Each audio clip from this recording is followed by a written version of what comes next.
Hello all, చూడమ్మా, మనం ఈరోజు ద హిందూ అనాలిసిస్కి వెళ్ళే ముందు ఒక్కసారి చూడండి. ఇది మనకి ఆల్రెడీ సురేష్ సార్ ఎల్టీఎక్స్ క్లాసెస్కి 50,000 సబ్స్క్రైబర్స్ అనేది యాడ్ అవ్వడం జరిగింది. So it is thank you for every subscriber who subscribe to our channel అనమాట. And this is a feel good moment అమ్మా. ఎందుకు ఇటువంటి 50,000 మార్క్ అనేది రీచ్ అవ్వడం అంత ఈజీ కాదు. లాట్ ఆఫ్ హార్డ్ వర్క్ అనేది సురేష్ సార్ డైరెక్టర్స్ అది ఖచ్చితంగా అతని విషన్ గోల్ అన్నీ ఉంటాయి. అండ్ మొత్తం హోల్ ఎల్టీఎక్స్ టీమ్ మొత్తం కూడా కష్టపడింది. And next subscribers who subscribed and regularly మన ఛానల్ని ఎవరైతే ఫాలో అవుతున్నారో వాళ్ళందరూ కూడా వెరీ వెరీ వెరీ థ్యాంక్ఫుల్ అమ్మ. దీన్ని మనం సెలబ్రేట్ మోడ్లానే చేసుకుంటున్నాం. స్టూడెంట్స్కి కూడా ఈ ఆఫర్స్ అనేవి కూడా ఇవ్వడం అనేది జరిగిందనమాట.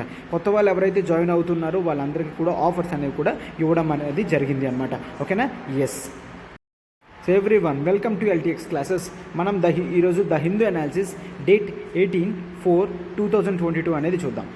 మొత్తం ఆర్టికల్ డీల్ చేస్తుంది దిస్ ఈజ్ శ్రీనివాస్. సో ఇంకెందుకు లేట్, మనం ఫస్ట్ యథావిధిగా important articles to be explore చూద్దాము. ఓకే, ఆ తర్వాత ఆర్టికల్స్లోకి వెళ్దాం. చూడండి అమ్మా, చెప్పాను కదమ్మా, 50K సెలబ్రేషన్స్ మన ఆఫర్స్ అనేవి స్టూడెంట్స్ కూడా ఇవ్వడం జరిగింది. 50K సెలబ్రేషన్స్ వల్ల మనం ఏం చేస్తున్నాం, అయితే 10% డిస్కౌంట్ కానీ లేదంటే అట్లీస్ట్ 10% డిస్కౌంట్ అయినా కూడా ఇస్తున్నాం అనమాట. 10,000 డిస్కౌంట్ కానీ లేదంటే 10% డిస్కౌంట్, రెండిట్లో ఏదో ఒకటి మనం ప్రతి చోట కూడా ఇవ్వడం అనేది జరుగుతుంది. This is a special offer to all our subscribers అనమాట. ఓకేనా? చూడండి, మనము ఇక్కడ యూపీఎస్సీ ఆన్లైన్ ఇవ్వడం జరుగుతుంది, యూపీఎస్సీ ఆఫ్లైన్ ఇవ్వడం జరుగుతుంది, APSC group 1, TSPSC group 1. Okay, UPSC offline వచ్చేసి మనకి హైదరాబాద్ బ్రాంచ్ ఉంది, వైజాగ్ బ్రాంచ్ ఉంది, శ్రీకాకుళం బ్రాంచ్ ఉందన్నమాట. యూపీఎస్సీ హైదరాబాద్ బ్రాంచ్లో నేను పాలిటీ అనేది డీల్ చేస్తున్నానమ్మా. మీరు డైరెక్ట్గా వచ్చి ఇన్స్టిట్యూట్కి వచ్చి కలవాలనుకున్నా కూడా మీరు కలవచ్చు అనమాట. ఓకేనా? అండ్ నెక్స్ట్ ఇక్కడ 10% డిస్కౌంట్లో మనం ఎన్సీఆర్టీ ఫౌండేషన్ కోర్స్ అనేది ఇవ్వడం జరిగింది. అండ్ నెక్స్ట్ ఆప్షనల్స్ మీద కూడా 10,000 మనం 10% అనేది ఇవ్వడం జరిగింది అనమాట. All this is because of మనకి యూట్యూబ్లో 50K సబ్స్క్రైబర్స్ అనేది క్రాస్ అవ్వడం వలన అనమాట. ఈ ఆఫర్ ఎంతవరకు, 30th ఏప్రిల్ వరకు మాత్రమే. 30th ఏప్రిల్ వరకు మాత్రమే మనకి ఈ ఆఫర్ అనేది ఉంటుందమ్మా. 30th ఏప్రిల్ తర్వాత ఆల్రెడీ ఇప్పటికే మనం 15th ఏప్రిల్ అనుకున్నాం, బట్ మనం ఈ మార్క్కి అచీవ్ అయినందు వలన మనము కోర్స్ డిస్కౌంట్ అనేది ఏప్రిల్ 30th వరకు ఇవ్వడం జరిగింది అనమాట. ఓకేనా?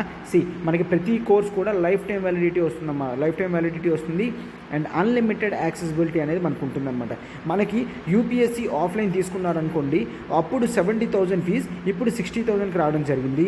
అండ్ యూపీఎస్సీ ఆన్లైన్ 60,000 ఫీజ్ ఇప్పుడు 50,000 రావడం జరిగింది. ఏపీఎస్సీ టీఎస్పీఎస్సీ గ్రూప్ 1 45,000 ఫీజ్ 35,000కి రావడం అనేది జరిగింది అనమాట. ఓకేనా? ఎస్. మనము ఇక్కడ చూడండి, యూపీఎస్సీ ఆఫ్లైన్ తీసుకున్నారంటే మీకు జిఎస్ ప్లస్ అన్ని క్లాసెస్ అన్నీ కూడా కవర్ అవుతాయి, ఎస్ఐ అన్నీ కూడా కవర్ అవుతాయి.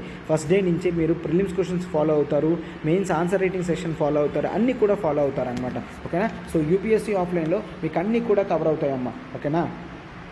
టీఎస్పీఎస్సీ అయితే మనకి ఏపీఎస్సీ టీఎస్పీఎస్సీ నోటిఫికేషన్ ఖచ్చితంగా వస్తుంది అన్న గ్యారంటీ ఉంది.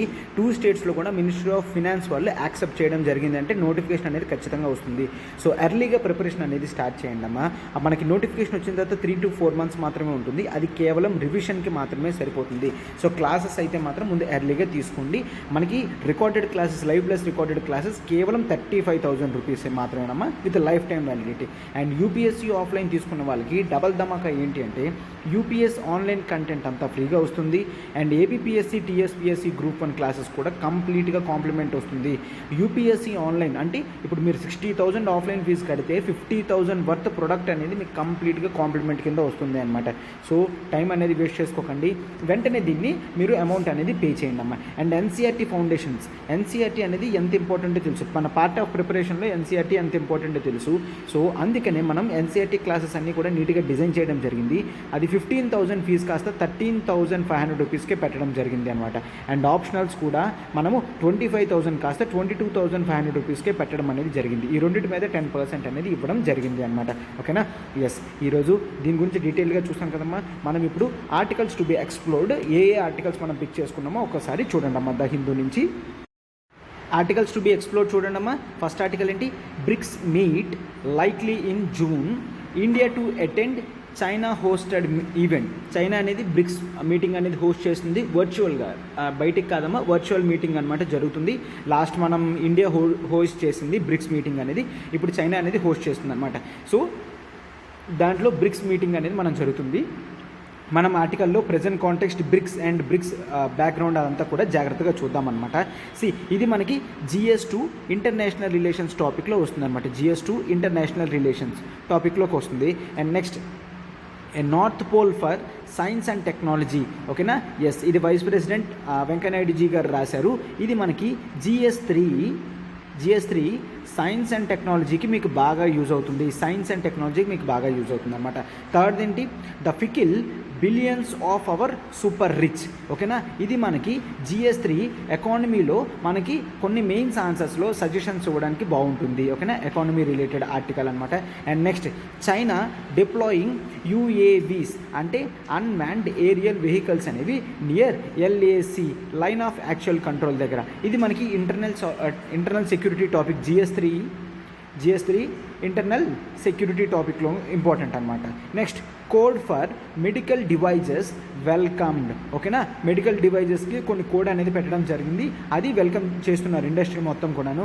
ఓకేనా, ఇది కూడా మనకి GS3 సైన్స్ అండ్ టెక్నాలజీలోకి వస్తుంది. సార్ ఇది కూడా science and technology. Science and టెక్నాలజీలో మనకు బోత్ సైన్స్, న్యాచురల్ సైన్సెస్ అంటే బయాలజీ కూడా కవర్ అవుతుందమ్మా. నెక్స్ట్, ఎక్స్ప్లోర్ గ్రీన్ క్రిమేషన్ మెథడ్స్ని ఎక్స్ప్లోర్ చేయమంటున్నారు. ఇది GS3 ఎన్విరాన్మెంట్కి సంబంధించింది. Next, clashes at Al Aqsa mosque leave 17 Palestinians injured. ఓకేనా, ఇది మనకి ఇంటర్నేషనల్ రిలేషన్స్ ఆర్టికల్లోకి వస్తుందమ్మా, IR ఆర్టికల్లోకి వస్తుంది. And next last one, Sri Lanka delegation heads to USA to seek $4 billion IMF package. ఓకేనా, $4 బిలియన్ IMF ప్యాకేజ్ గురించి శ్రీలంక వాళ్ళు USA వెళ్ళడం జరిగిందనమాట.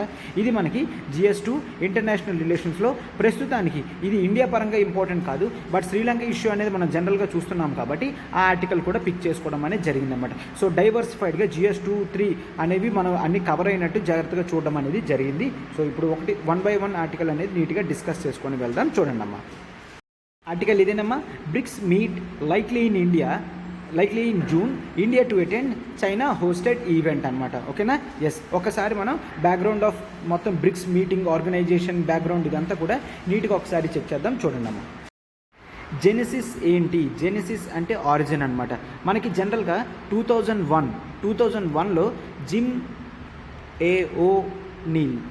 ఓ నీల్ అనే వ్యక్తి ఫస్ట్ టైం బ్రిక్ అనే ఎక్రోనిమ్ని యూజ్ చేయడం జరిగింది. ఓకేనా, ఇతను ఒక ఎకానమిస్ట్ అనమాట. మనకి ఇతను గోల్డ్మెన్ సాక్స్లో ఒక ఎకానమిస్ట్. అతను ఈ బ్రిక్ అనే ఎకానమీకి ఇవ్వడం జరిగింది. ఏంటంట, ఇందులో బ్రెజిల్, రష్యా, ఇండియా అండ్ చైనాని కంపేర్ చేస్తూ అతను బ్రిక్ ఎకానమీస్ అని అనడం అనేది స్టార్ట్ అయింది. సో దీన్ని ఇన్స్పిరేషన్గా తీసుకొని 2006లో ఫస్ట్ టైం వాళ్ళు మీటింగ్ అనేది పెట్టుకొని ఎస్ మనము బ్రిక్స్ అనే ఆర్గనైజేషన్ని స్టార్ట్ చేద్దాం. స్టార్టింగ్ ఏంటంటే బ్రిక్ మాత్రమే. ఓకేనా, బ్రిక్ అనే ఆర్గనైజేషన్ని మనం స్టార్ట్ చేద్దాము అనుకోవడం జరిగింది. ఆ తర్వాత ఫస్ట్ మీటింగ్ అనేది 2006లో వాళ్ళు పెరిఫెరల్గా ఓకే చెప్పిన తర్వాత 2009లో మనం ఫస్ట్ బ్రిక్స్ సమ్మిట్ అనేది చూస్తాము. ఫస్ట్ బ్రిక్స్ సమ్మిట్ అనేది 2000 బ్రిక్స్ సమ్మిట్. ఓకే, బ్రిక్స్ కాదు. ఓకే, బ్రిక్ అంతవరకు కూడా బ్రిక్ మాత్రమే ఉంది అనమాట. ఓకే, ఎస్, బ్రిక్ సమ్మిట్ చూస్తాము. ఇక్కడ ఎస్ అంటే స్మాల్ ఎస్ అనమాట, కంట్రీ కాదు, brick. Brazil, Russia, India, China summit అనేది జరిగింది.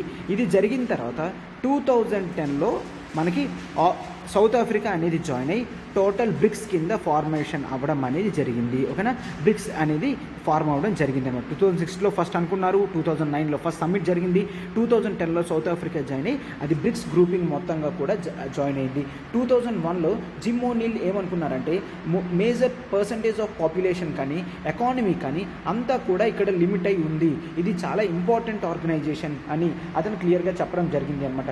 కొంత డేటా అనేది నేను ప్రొవైడ్ చేస్తాను, అది కాస్త జాగ్రత్తగా రాసుకుందాం ఒక్కసారి. అది బ్రిక్స్ గురించి ఈ డేటా అనేది మీరు ఎగ్జామినేషన్లో యూజ్ చేయడం అనేది అవుతుంది అనమాట. Data related to BRICS. Okay, ఏంటి అంటే డేటా మొత్తం 41% ఆఫ్ వరల్డ్ పాపులేషన్ అనేది ఈ బ్రిక్స్ కంట్రీస్లోనే ఉండడం జరిగింది. 41% ఆఫ్ వరల్డ్స్ పాపులేషన్ అంటే ఎంత? Nearly 14 billion. ఈ డేటా అనేది 2019 అమ్మ, తర్వాత అప్డేట్ అనేది చేయలేదు. 2019 డేటాయే మనకి మొత్తం వేరియస్ వెబ్సైట్స్లో అన్నీ కూడా 2019 డేటా దొరుకుతుంది. 3.14 బిలియన్ పీపుల్ దాకా అక్కడ ఉండడం జరిగింది. అండ్ వీళ్ళ కంబైన్డ్ ఏరియా మొత్తం చూస్తే that covers 29.3% of world surface area మొత్తం కూడా వీళ్ళదే. And next okay, this is total surface area ఓకేనా. And next main important thing, ఈ 2 కూడా ఇంపార్టెంటే. నెక్స్ట్ మొత్తం వరల్డ్లో వీళ్ళది 24% of global GDP. 24% of global GDP మొత్తం కూడా ఈ 5 కంట్రీసే ఉండడం అనేది జరిగింది. అండ్ ట్రేడ్ కూడా 16% ఆఫ్ వరల్డ్ ట్రేడ్ అనేది ఈ 5 కంట్రీసే చేస్తున్నాయి. ఓకే, 16% ఆఫ్ వరల్డ్ ట్రేడ్ అన్నీ కూడా ఈ 5 కంట్రీసే చేయడం అనేది జరుగుతుందన్నమాట. ఈ డేటా అనేది చాలా ఇంపార్టెంట్. చూడమ్మా, మనకి మీటింగ్ అనేది యాన్యువల్ మీటింగ్ అనేది జరుగుతుందన్నమాట. అంటే ఎవ్రీ ఇయర్ వీళ్ళు కలవడం జరుగుతుంది. అంటే యాన్యువల్ మీటింగ్ అనేది మనం చూస్తామన్నమాట. అండ్ చైర్మన్షిప్ కూడా కంట్రీస్ అనేవి రొటేషన్ బేసిస్గా తీసుకుంటారు. అంటే Brazil, Russia, India, China, south Africa rotational basis మీద చైర్మన్షిప్ అనేది తీసుకుంటారు. ఓకేనా. ఒక కంట్రీ ఒకసారి హోస్ట్ చేస్తే next country next time host చేసింది. అంటే లాస్ట్ టైం రష్యా హోస్ట్ చేసింది సెయింట్ పీటర్స్బర్గ్లో, తర్వాత ఇండియా హోస్ట్ చేసింది. కరోనా టైం కాబట్టి మనం వర్చువల్ మీటింగ్ పెట్టాము. నెక్స్ట్ మన తర్వాత ఉన్నది చైనా కాబట్టి చైనా కూడా వర్చువల్ మీటింగ్ అనేది నెక్స్ట్ పెడుతుంది అనమాట. ఓకేనా. ఎస్, ఈ విధంగా చైర్మన్షిప్ అనేది వెళ్తూ ఉంటుంది. అండ్ పీపుల్ కూడా మనకి చాలా రిలేషన్స్ అనేవి ఉన్నాయి, అవన్నీ కూడా మనం చూస్తాము. వీళ్ళు ఎవ్రీ ఇయర్ యాన్యువల్ మీటింగ్స్ అనేవి పెట్టుకుంటారు అండ్ యాన్యువల్ ప్రోగ్రామ్స్ అనేవి పెట్టుకుంటారు. కొంత అగ్రిమెంట్ పెట్టుకొని అవి రీచ్ అవుతున్నారా లేదో కూడా చూసుకుంటారనమాట. ఇవన్నీ కూడా రొటేషనల్ బేసిస్గా ప్రతి ఒక్కరూ చేస్తూ ఉంటారు. రెగ్యులర్ మీటింగ్ అప్పుడు మనకి ఎవరు అటెండ్ అవుతారమ్మా, ఇక్కడ సమ్మిట్ లెవెల్ మీటింగ్ అనేది జరుగుతుంది. అంటే ఏ కంట్రీ అయితే ఆ కంట్రీ వాళ్ళ రిప్రజెంటేటివ్స్, లైక్ అమెరికా అనుకోండి, చైనా అనుకోండి, చైనా ప్రెసిడెంట్ కానీ, ఇండియా అనుకోండి, ఇండియన్ ప్రైమ్ మినిస్టర్ కానీ, ఈ విధంగా రష్యా అనుకోండి, రష్యన్ ప్రైమ్ మినిస్టర్ కానీ, అక్కడ ఆ కంట్రీలో హెడ్స్ ఎవరైతే ఉన్నారో రష్యన్ ప్రెసిడెంట్, అట్లాగా వాళ్ళే మీటింగ్ అనేది జరుగుతుంది. ఓకేనా. సమ్మిట్ లెవెల్ మీటింగ్ జరుగుతుంది. చాలా చోట్ల మీటింగ్స్ అప్పుడు మినిస్టర్స్ వెళ్ళడం జరుగుతుంది. బట్ ఇక్కడ మాత్రం ఆ కంట్రీ హెడ్సే డైరెక్ట్గా అటెండ్ అవుతారు. ఇది మొత్తం ఏషియన్ రీజియన్కి అండ్ బ్రెజిల్ నుంచి కూడా మొత్తం ఈ రీజియన్ అంతా కూడా ఇన్ఫ్లుయెన్స్ చేసే కంట్రీస్ అనమాట ఇవన్నీ కూడాను. ఎస్, ఇప్పుడు దీని గురించి ఇంకాస్త డీటెయిల్డ్గా అసలు బ్రిక్స్ కంట్రీ స్టార్ట్ అయిన తర్వాత ఎటువంటి ప్రోగ్రామ్స్ అనేవి తీసుకుందో మనం ఒక్కసారి చూద్దాం. జనరల్గా చూడండి, మనం ఏం తీసుకుంటున్నాం, ఫస్ట్ ఎకనామిక్ కోఆపరేషన్. ఓకేనా. ఎకనామిక్ కోఆపరేషన్ డైవర్సిఫై చేస్తాను మొత్తం టాపిక్ అంతటిని చూడండి అమ్మా. ఎకనామిక్ కోఆపరేషన్లో మనం ఏం చేస్తాము, ఈ కంట్రీస్ ఉన్న ప్రతి కంట్రీ కూడా ఆల్రెడీ ట్రేడ్ రిలేషన్స్ ఎంత 16% ఆఫ్ గ్లోబల్ ట్రేడ్ అని చెప్పాం. బట్ ఇక్కడ చూస్తే మనం ఎకనామిక్ కోఆపరేషన్ అప్పుడు చాలా ఇంపార్టెంట్ ఇనిషియేటివ్స్ కూడా తీసుకోవడం జరిగింది. Like in economic cooperation banking పరంగా తీసుకుంటే మనం బ్రిక్స్ బ్యాంక్ అనేది స్టార్ట్ చేయడం జరిగింది. ఏంటది, న్యూ డెవలప్మెంట్ బ్యాంక్, ఎన్డీబీ అంటాం, new development bank or BRICS bank అని అంటాం అనమాట. అండ్ ఆ తర్వాత ప్రతి కంట్రీ కూడా ఇక్కడ economic and trade cooperation agreements కూడా పెట్టుకోవడం జరిగింది. Trade cooperation agreements. అండ్ ఆ తర్వాత ఇన్నోవేషన్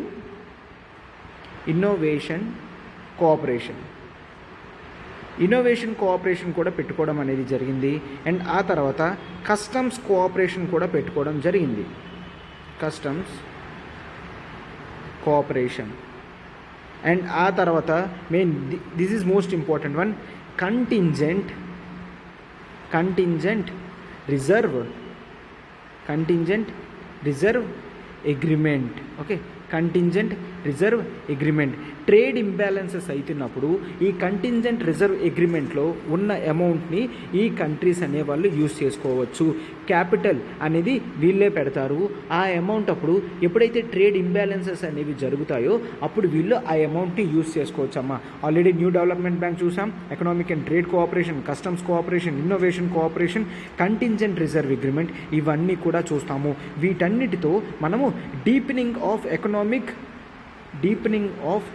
ఎకనామిక్ రిలేషన్స్ అనేది చూస్తాము. Deepening of economic relations. అవును కదమ్మా, ఇన్ని రిలేషన్స్లో కంట్రీస్ అన్నీ ఉంటే ఖచ్చితంగా వాటి మధ్య ఉన్న బాండింగ్ అనేది పెరుగుతుందన్నమాట. డీపెనింగ్ ఆఫ్ ఎకనామిక్ రిలేషన్స్ అనేవి చూస్తాము. ఎకనామిక్ కోఆపరేషన్ ఈ విధంగా చూస్తామన్నమాట. ఆ తర్వాత most important one people to people cooperation కూడా చూస్తాము. People to people cooperation. ఇక్కడ పీపుల్ టు పీపుల్ కోఆపరేషన్ జనరల్గా చూస్తే మనం ఇన్ జనరల్గా టూరిజం అనేది పెంచుతాము. ఓకేనా, టూరిజం అనేది పెంచుతాము. అండ్ ఆ తర్వాత యూత్ డిప్లొమాట్స్ అనే ప్రోగ్రామ్ కూడా పెట్టుకోవడం అనేది జరిగింది. అండర్ యూత్ డిప్లొమాట్స్ మనం యూత్ని కొంతమందిని సెలెక్ట్ చేస్తాము, వాళ్ళని వేరియస్ కంట్రీస్కి పంపించడానికి ఎంకరేజ్మెంట్ చేస్తామన్నమాట. And youth diplomats that is forum meetings అనేవి జరుగుతాయి. ఆ తర్వాత పార్లమెంటేరియన్ మీటింగ్స్ కూడా జరుగుతాయి అన్నమాట. ఓకేనా, పార్లమెంటేరియన్ ఫోరం. అండ్ నెక్స్ట్ ఏంటి అంటే సివిల్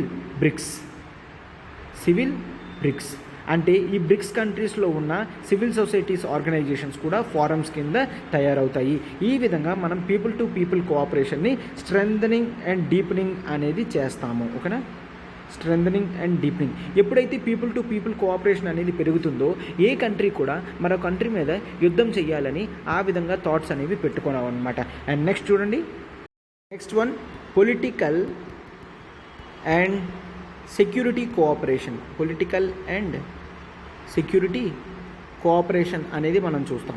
అంటే పొలిటికల్ రిలేషన్స్ అనేవి ఎస్టాబ్లిష్మెంట్ అవ్వడానికి, సస్టైన్ అవ్వడానికి, సెక్యూరిటీ రిలేషన్స్ కూడా ఎస్టాబ్లిష్ అయ్యి సస్టైన్ అవ్వడానికి మనము ఈ విధంగా చేసుకుంటాం. మెయిన్ అందులో ఏంటి అంటే సౌత్ కోఆపరేషన్లో చాలా సౌత్ కంట్రీస్ ఉన్నాయి కదమ్మా, సౌత్ కోఆపరేషన్. ఓకేనా, నార్త్ కోఆపరేషన్కి ఎగెన్స్ట్గా అంటే మనం కూడా సౌత్ కోఆపరేషన్ అంటే నథింగ్ బట్ ఇక్కడ అన్నీ కూడా డెవలపింగ్ కంట్రీస్ ఉంటాయి. ఈ డెవలపింగ్ కంట్రీస్ అనేవి డెవలప్ అవడానికి మనం సౌత్ కోఆపరేషన్ అనేది తీసుకుంటాం. అండ్ పీపుల్కి కూడా పొలిటికల్ అండ్ సెక్యూరిటీ కోఆపరేషన్ చేస్తూ ఈ కంట్రీస్ అన్నీ కూడా పీస్ఫుల్ ఎస్టాబ్లిష్మెంట్ ఉండడానికి చూస్తామన్నమాట. అండ్ వేరియస్ ఆపర్చునిటీస్ కూడా ఇవ్వడం జరుగుతుంది. అంటే మనం సెక్యూరిటీ రిలేషన్స్, మిలిటరీ రిలేషన్స్ కూడా ఇక్కడ జనరల్గా చూస్తామన్నమాట. అండ్ కోఆపరేటివ్ మెకానిజం కూడా ఏ విధంగా జరుగుతుందన్నమాట అంటే మనకి ట్రాక్ 1, ట్రాక్ 2, ట్రాక్ 3 డిప్లొమసీ అనేవి జరుగుతాయి. ఓకేనా, ట్రాక్ 1, ట్రాక్ 2, ట్రాక్ 3 డిప్లొమసీ. జనరల్గా ట్రాక్ 1 డిప్లొమాట్స్ ఏంటంటే అఫీషియల్గా గవర్నమెంట్ అనేది మీటింగ్ అవుతూ ఉంటుంది. ట్రాక్ 2 డిప్లొమసీ ఏంటంటే స్టేట్ ఓన్డ్ ఎంటర్ప్రైజెస్ లైక్ ఇప్పుడు మన హెచ్పిసిఎల్ తీసుకోండి, లేదంటే పవర్ కంపెనీస్ తీసుకోండి, ఇవేవైనా కూడా అవతల కంట్రీస్తో కూడా మీటింగ్స్ పెట్టుకుంటే దాన్ని ట్రాక్ 2 డిప్లొమసీ అంటాము. ట్రాక్ 3 డిప్లొమసీ ఏంటి అంటే సివిల్ సొసైటీ డిప్లొమసీ జరుగుతుంది. And people to people cooperation కూడా ట్రాక్ 3 డిప్లొమసీలో జరుగుతుంది అనమాట. ఈ విధంగా ప్రతిదీ కూడా మనం ఎంగేజ్మెంట్ చేయడానికి with in the bricks countries అనేది మనం చూస్తున్నాం అనమాట. And next main international multilateral institutions కూడా పెట్టడానికి మనం చూస్తున్నాం అనమాట. ఏదైతే IMF కానీ వరల్డ్ బ్యాంక్ అని చేస్తుందో అదేవిధంగా వరల్డ్ బ్యాంక్ చేస్తున్నట్టు న్యూ డెవలప్మెంట్ బ్యాంక్ కూడా వేరియస్ కంట్రీస్లో ప్రాజెక్ట్ ఫండింగ్ అని చెప్పేసి తయారు చేయడం అనేది జరిగింది. అండ్ వెస్ట్ డామినేటెడ్ IMF లాగా మనము కంటింజెంట్ రిజర్వ్ అగ్రిమెంట్ అనేది చేసుకోవడం అనేది జరిగింది అనమాట. ఓకే, ఈ విధంగా బ్రిక్స్ రిలేషన్స్ అని ఉన్నాయి. మనకి మెయిన్ ఇంపార్టెంట్ వన్ ఏంటి అంటే new development bank NDB bank or BRICS bank అంటాము. ఇక్కడ టోటల్ షేర్ క్యాపిటల్ మొత్తం కూడా బ్రిక్స్ కంట్రీస్ వాళ్ళే పెట్టడం జరిగింది. దీని హెడ్ క్వార్టర్స్ ఏమో షాంఘైలో ఉంది. ఈ హెడ్ క్వార్టర్స్ చాలా ఇంపార్టెంట్ అమ్మా. ఇక్కడ ఉంది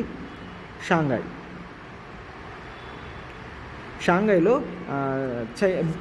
చైనా ఏరియా. షాంఘైలో మనకి ఎన్డీబీ న్యూ డెవలప్మెంట్ బ్యాంక్ అనేది హెడ్ క్వార్టర్స్ అక్కడ ఉన్నది. మీరు జనరల్గా చూస్తే ఇది ఎస్టాబ్లిష్ అయింది ఫోర్ట్ లీజా డిక్లరేషన్తో. ఈ ఫోర్ట్ లీజా డిక్లరేషన్తో మనకి ఎన్డీబీ బ్యాంక్ అనేది స్టార్ట్ అయింది. మనకి ఓటింగ్ స్ట్రక్చర్ కూడా ఇవన్నీ కూడా ఎవరి దగ్గర ఉంటాయమ్మా, ఎవ్రీ మెంబర్ కంట్రీ దగ్గర ఈజీగా ఉంటాయన్నమాట. సో ఈ విధంగా మనకి ఎన్డీబీ బ్యాంక్ గురించి అయింది. And total overall BRICS relations కూడా క్లియర్గా అర్థమైంది కదమ్మా. ఇప్పుడు ప్రెజెంట్ కాంటెక్స్ట్లో ఏం చెప్తున్నారంటే నెక్స్ట్ ఇయర్ ఏమవుతుంది, నెక్స్ట్ ఇయర్ చైనాలో మనకి మీటింగ్ అనేది జరగబోతుంది. చైనా అనేది కూడా ఇప్పుడు మనకి ఆన్లైన్లో అంటే వర్చువల్ మీటింగ్ అనేది పెడుతుంది. ఇప్పుడు ఇండియాకి చైనాకి $125 బిలియన్ అనేది ట్రేడ్ ఉంది. $125 బిలియన్ ట్రేడ్ అనేది మనం క్రాస్ చేసాం. ఇంతవరకు $100 అనుకున్నాం, ఇప్పుడు $125ని క్రాస్ చేయడం జరిగింది. బట్ మనకేంటి, ఇండియాకి చైనాకి ఆల్రెడీ ఏమున్నాయి, బార్డర్ ఇష్యూస్ ఉన్నాయి, బార్డర్ క్లాషెస్ ఉన్నాయి. ఇప్పటికీ కూడా వాళ్ళు మన ఏరియాకి వచ్చి ఫుల్గా ప్యాంగాంగ్ సే లేక్ దగ్గర ఇవంతా ఇష్యూస్ కూడా మనకి ప్రస్తుతానికి ఇంకా ఉన్నాయన్నమాట. లదాఖ్ ఏరియా ఈ ఇష్యూస్ అన్నీ కూడా ఉన్నాయి. బట్ ఆ ఇష్యూస్ అనేవి రేస్ చేస్తామా లేదా అనేది చూడాలి. అండ్ ఈ మీటింగ్లో మరింత economic cooperation between the nations అనేది పెరగడానికి మనం జనరల్గా చూస్తున్నాం అనమాట. చైనా కూడా మనం చైనా నుంచి వచ్చే ఇన్వెస్ట్మెంట్స్ ఎఫ్డిఐని కూడా చాలా క్లియర్గా కేర్ఫుల్గా చూసే మనం యాక్సెప్టెన్స్ అనేది చేస్తున్నాం అనమాట.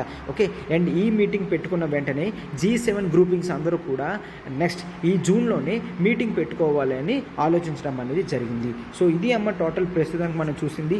బ్రిక్స్ అనేది ఇండియా వరకు చాలా ఇంపార్టెంట్ ఆర్గనైజేషన్ అనమాట. గ్లోబల్ లెవెల్లో మనం పవర్ఫుల్ కంట్రీగా ఎదగాలి అంటే మోర్ మల్టీలేటరల్ ఇన్స్టిట్యూషన్స్లో మనం పార్టిసిపేషన్ అనేది చేయాలన్నమాట. సో రీజనల్ పవర్గా కూడా మనం ఎస్టాబ్లిష్ అవ్వాలి అంటే ఖచ్చితంగా ఇటువంటి వాటిలో మనం పార్టిసిపేషన్ అనేది చేయాలి.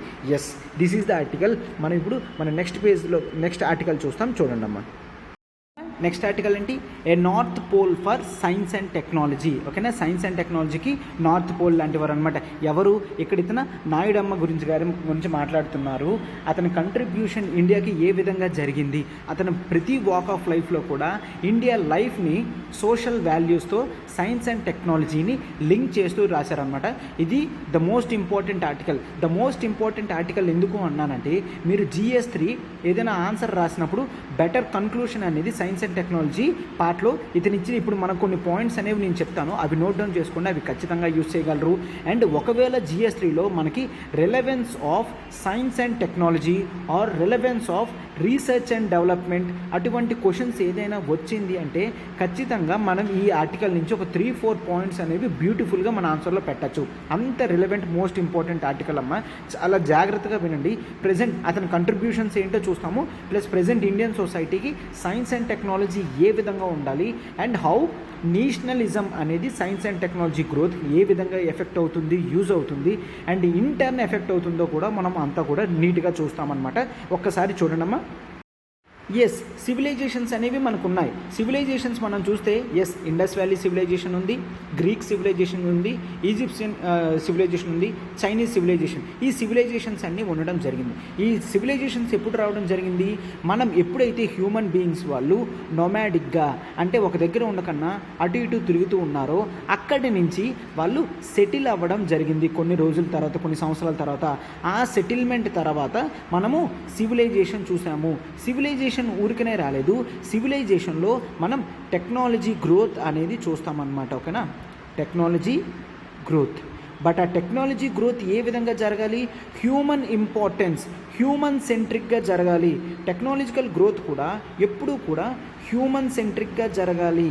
హ్యూమన్ సెంట్రిక్ అంటే అందరికీ యూజ్ అయ్యేటట్టు జరగాలి, కానీ కేవలం ఫ్యూ పీపుల్ గురించే కాదు. ఇక్కడ హ్యూమన్ అంటే ఫర్ ది సొసైటీ అనమాట. ఈ విధంగా జరిగితే దాన్ని టెక్నాలజీ గ్రోత్ అని అంటామన్నమాట. మనం ప్రస్తుతానికి ఏదైతే మోడర్న్ సివిలైజేషన్లో చూస్తున్నామో ఇక్కడ చాలా వరకు మనకి హయ్యర్ స్టాండర్డ్స్ ఆఫ్ లివింగ్స్ అనేవి రావడం జరిగింది, కానీ బట్ అది ఎటువంటి విధంగా సొసైటీలో ఎఫెక్ట్ అవుతుంది, సొసైటీలో ఎటువంటి రోల్ ప్లే చేస్తుందో అనేది అంత క్లియర్గా లేదు అని చెప్తున్నారనమాట. మనిషి ఏ విధంగా తయారు చేయారు? టెక్నాలజికల్ యానిమల్ కింద తయారయ్యారంట. Technological animal. ఇంతవరకు జనరల్గా మనం ఏమంటాము?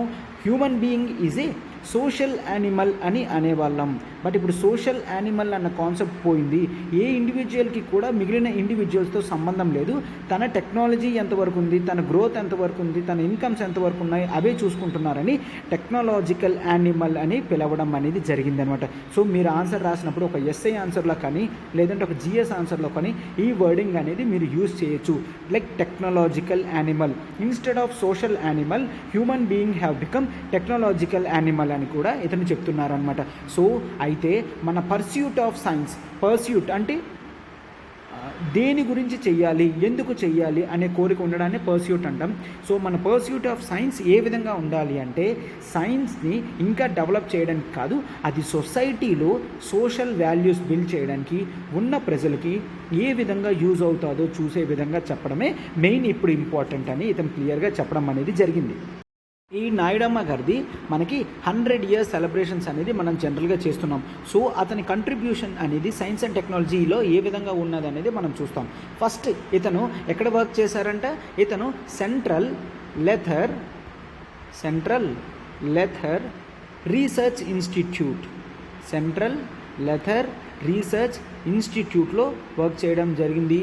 అండ్ ఆ తర్వాత council for scientific industrial research CSIRలో వర్క్ చేయడం అనేది జరిగింది. సో ఇక్కడ నేను ఎందుకు ఈ ఏరియాస్ చెప్పానంటే అతను అక్కడ ఎటువంటి కంట్రిబ్యూషన్స్ ఇచ్చారో మనం చూస్తే మనకు అర్థమైంది. ఇక్కడ వర్క్ ఏంటమ్మా, లెథర్ రీసెర్చ్ జరుగుతుందన్నమాట.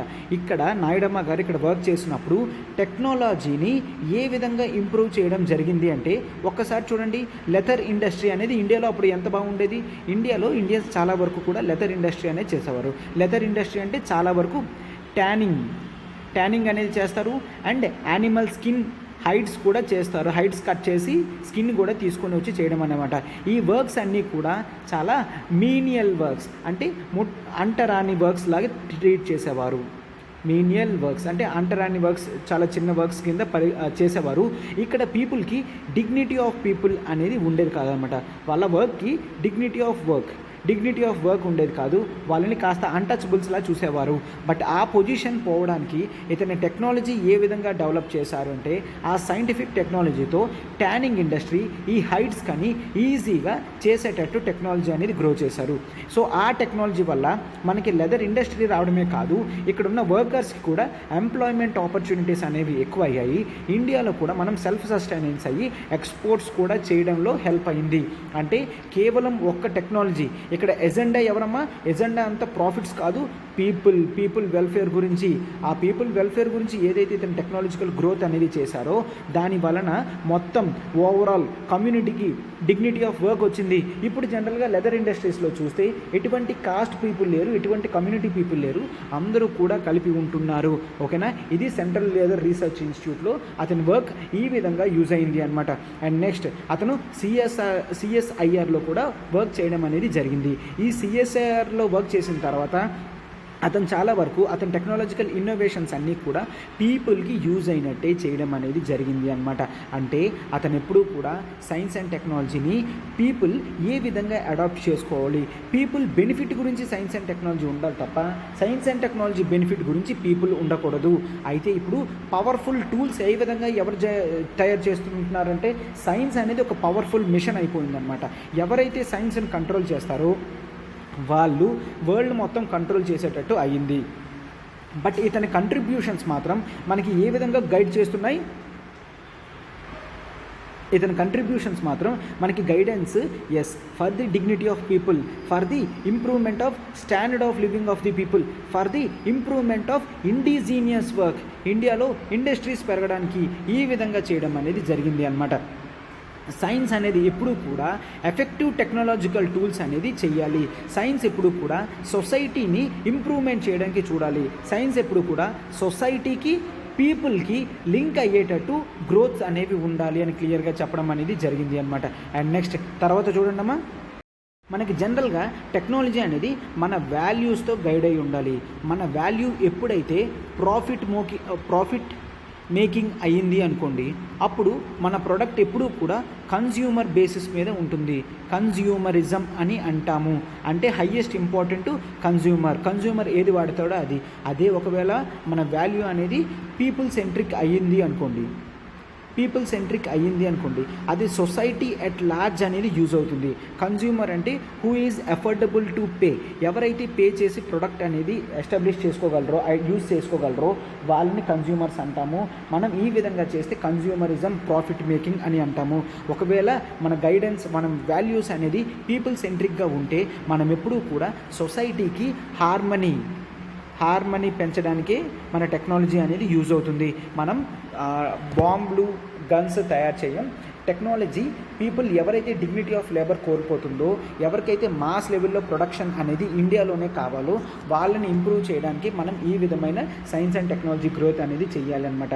సో మనము మెటీరియలిజం మీద ఇంపార్టెన్స్ తగ్గించాలి. మెటీరియలిజం మీద ఇంపార్టెన్స్ వచ్చింది అంటే సైన్స్ అండ్ టెక్నాలజీ అనేది రాంగ్గా వెళ్తుంది. మనం ఏ విధంగా చేయాలి, అల్టిమేట్లీ పీపుల్ హ్యాపీనెస్ కోసం టెక్నాలజీ అనేది ఇంటర్నల్ పీస్ పెంచడానికి యూజ్ చేయాలి. టెక్నాలజీ అనేది పీపుల్ని ఎస్టాబ్లిష్ చేయడానికి, హ్యాపీగా ఉంచడానికి, హార్మోని డెవలప్ చేయడానికి, సొసైటీ అండ్ నేచర్ని లింక్ చేసుకుంటూ చేయాలి. సార్ సొసైటీ అండ్ నేచర్ ఎందుకు?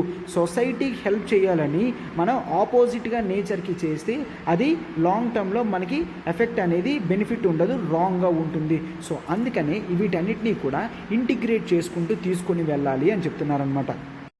ఇక్కడ కొన్ని గవర్నమెంట్ స్కీమ్స్ అనేవి పెట్టడం జరిగింది అంతే చెప్తున్నాను. Vice president is from government party. So గవర్నమెంట్ని పొగుడుతూ ఆర్టికల్స్ అనేవి వస్తూ ఉంటాయి, స్కీమ్స్ అవన్నీ మెన్షన్ చేయడం జరిగింది. ఆ స్కీమ్స్ మనం చదవాలి కాబట్టి ఇది ఇవ్వడం అనేది జరిగిందనమాట. నాయుడమ్మ గారు అప్పుడు ఏదైతే విషన్ పెట్టుకున్నారో అది ప్రస్తుతం ఉన్న గవర్నమెంట్ అనేది చేస్తుంది అని చెప్తున్నారు అనమాట. ఒకటేంటి, ప్రతి ఉమెన్కి కూడా బ్యాంక్ అకౌంట్ ఉండాలి అని చెప్పడం అనేది జరిగింది. ప్రతి ఉమెన్కి కూడా ఏముండాలంట, బ్యాంక్ అకౌంట్ ఉండాలి. అయితే ఇప్పుడు గవర్నమెంట్ ఏం తీసుకొచ్చింది, దీనికి తగ్గట్టు మనం ప్రధానమంత్రి జన్ ధన్ యోజన చూసాము. అంటే దీని విధంగా 50 crore బ్యాంక్ అకౌంట్స్ అనేవి ఓపెన్ అయ్యాయి. ఎవరికైతే ఇంతవరకు ఉమెన్కి బ్యాంక్ అకౌంట్స్ లేవో వాళ్ళందరికీ కూడా మోస్ట్ ఆఫ్ ది ఉమెన్కి బ్యాంక్ అకౌంట్స్ అనేవి ఇవ్వడం జరిగింది. సార్ బ్యాంక్ అకౌంట్స్ ఇస్తే ఏంటి, బ్యాంక్ అకౌంట్స్ ఇస్తే మనం our major goal comprehensive financial inclusion అనేది చూస్తాము. Okay, comprehensive financial inclusion. ఇంతవరకు అమౌంట్ అనేది వాళ్ళకి ఎక్కడ దాయాలో తెలీదు. ఇప్పుడు బ్యాంక్ అకౌంట్స్ అనేవి ఓపెన్ చేసిన తర్వాత, వాళ్ళకి ఫ్రీ అకౌంట్స్ అనేవి ఓపెన్ చేసిన తర్వాత వాళ్ళకి ఫినాన్సెస్ అనేవి కొంతవరకు ఉన్నాయి, ఎంత ఉన్నప్పటికీ కూడా బ్యాంక్లోనే స్టోర్ చేసుకుంటున్నారు. దీని వలన మనం ఫినాన్షియల్ ఇంక్లూషన్ చూస్తాము. స్కీమ్స్ అవి కూడా డైరెక్ట్గా ఈ అకౌంట్లోనే అమౌంట్ అనేది వేయడం వలన మనకి కరప్షన్ అని ఉండదు, వేస్టేజెస్ కూడా ఉండదు. అండ్ ఇతను ఇంపార్టెంట్ సెకండ్ గోల్ ఏంటి, సెల్ఫ్ రిలయన్స్. ఇండియా ఎప్పుడూ కూడా సెల్ఫ్ రిలయన్స్గా అవ్వాలి అని చెప్తున్నారు. సో మనం కరోనా వచ్చిన తర్వాత ప్రస్తుతం ఉన్న గవర్నమెంట్ ఏ విధంగా చేసిందంట, లైక్ ఆత్మనిర్భర్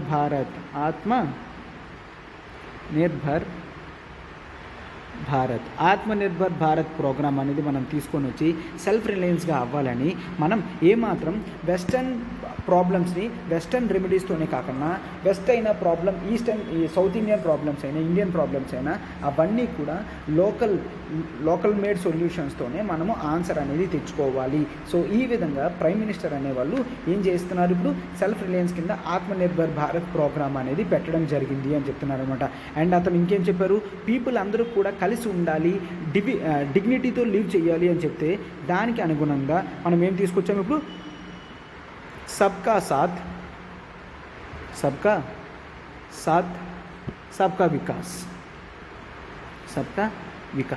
ఈ ఫిలాసఫీ అనేది మనం గ్లోబల్ లెవెల్లో కూడా అప్లై చేస్తున్నాము. ఇప్పుడు ప్రతి కంట్రీ సబ్కా సాత్ సబ్కా వికాస్ అనేది కేవలం ఇండియాలోనే కాదు, గ్లోబల్ లెవెల్లో కూడా ఈ విధంగా ఉండాలి అని చెప్తున్నాం అనమాట. అతని విషనరీ థింకింగ్ అనేది ఇండియాని ఇప్పుడు ఈ పొజిషన్లోనే ఉంచడం జరిగింది. అతను చాలా ప్రోగ్రామ్స్ అనేవి చేయడం జరిగింది. అతన్ని అందుకే చాలా వరకు రెనౌండ్ సైంటిస్ట్గా కూడా పిలుస్తారు. అండ్ అతను ఎప్పుడూ కూడా ఏదైనా కాజ్ చేస్తే అందులో ఖచ్చితంగా ఒక సోషల్ వాల్యూ అనేది ఉండేది. అక్కడ సైంటిఫిక్ ఇంపార్టెన్స్ అయినప్పటికీ కూడా దాని వలన పీపుల్కి ఎక్కువ యూజ్ అయ్యేది. దాన్నే మనం social value of his importance అని అంటామన్నమాట. అండ్ నెక్స్ట్ ఆర్టికల్లో ఏం చెప్తున్నారు, మనం నేషనలిజంని పాజిటివ్ ఫోర్స్గా తీసుకోవాలి.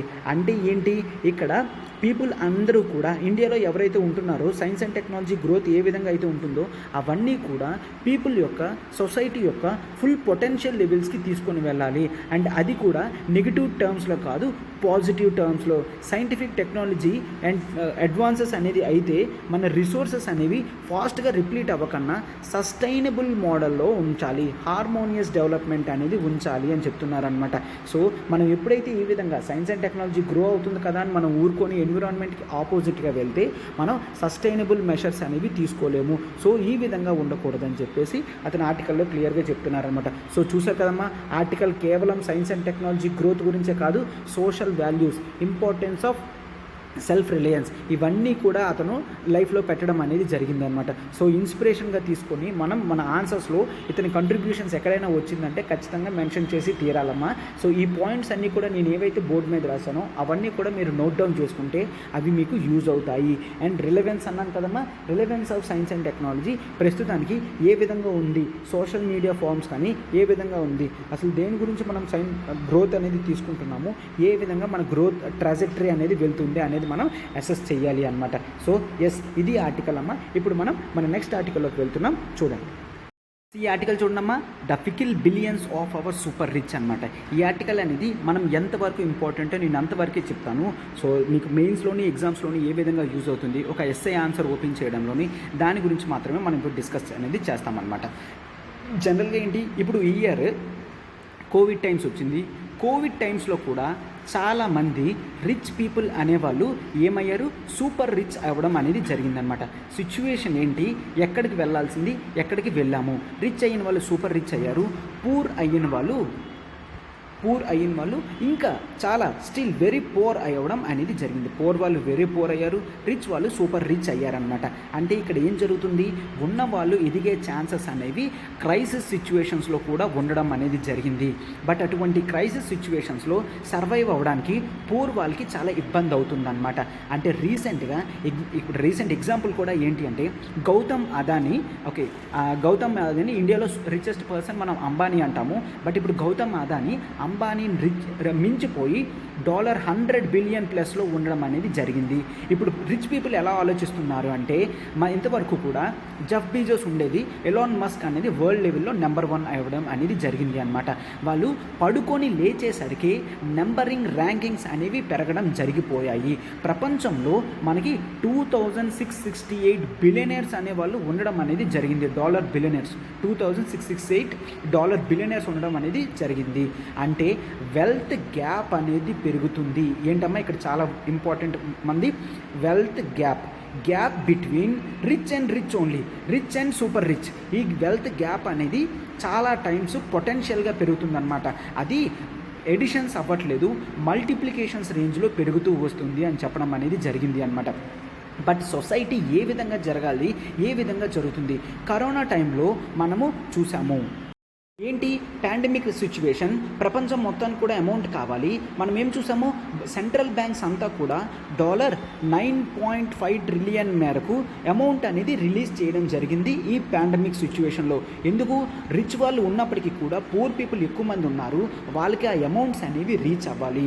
మనం యూఎస్ఏ చూసుకుంటే, USA literally 25% of GDP amount అనేది దేని గురించి ఖర్చు పెడుతుంది, ఫిస్కల్ ఇంప్రూవ్మెంట్ గురించి. అంటే ఎకానమీలో క్యాష్ అనేది బయట పెడుతుంది, ఆ క్యాష్ అనేది పీపుల్ యూజ్ చేసుకుంటారు, వాళ్ళు సర్వైవల్లోకి రాగలరు. అండ్ ఒకవేళ మనం యూకే చూసుకుంటే, యూకే కూడా లిటరలీ 18% ఆఫ్ జీడిపి అమౌంట్ అనేది ప్రజల గురించి ఈ టైంలో సిచ్యువేషన్లో పెట్టడం అనేది జరిగింది. అండ్ ఇండియా కూడా 3% ఆఫ్ జీడిపి అనేది పెట్టడం జరిగింది.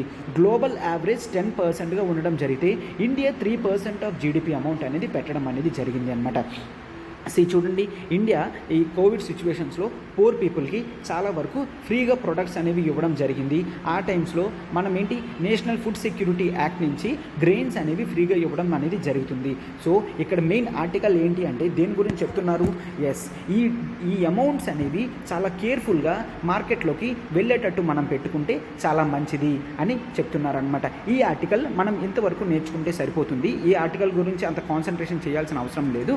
బట్ ఈ విధంగా సూపర్ రిచ్ డిఫరెన్స్ పెరిగిపోతుంటే రిచ్కి పూర్ పీపుల్కి ఎంత డిఫరెన్స్ అనేది పెరుగుతుందో మీరు ఎక్స్పెక్ట్ చేయగలరు. అటువంటి సిచ్యువేషన్స్లో గవర్నమెంటే హయ్యర్ అమౌంట్స్ ఆఫ్ స్పెండింగ్స్ అనేవి చేసి సొసైటీలో సోషల్ మెషర్స్ అనేవి తీసుకొని రావాలి.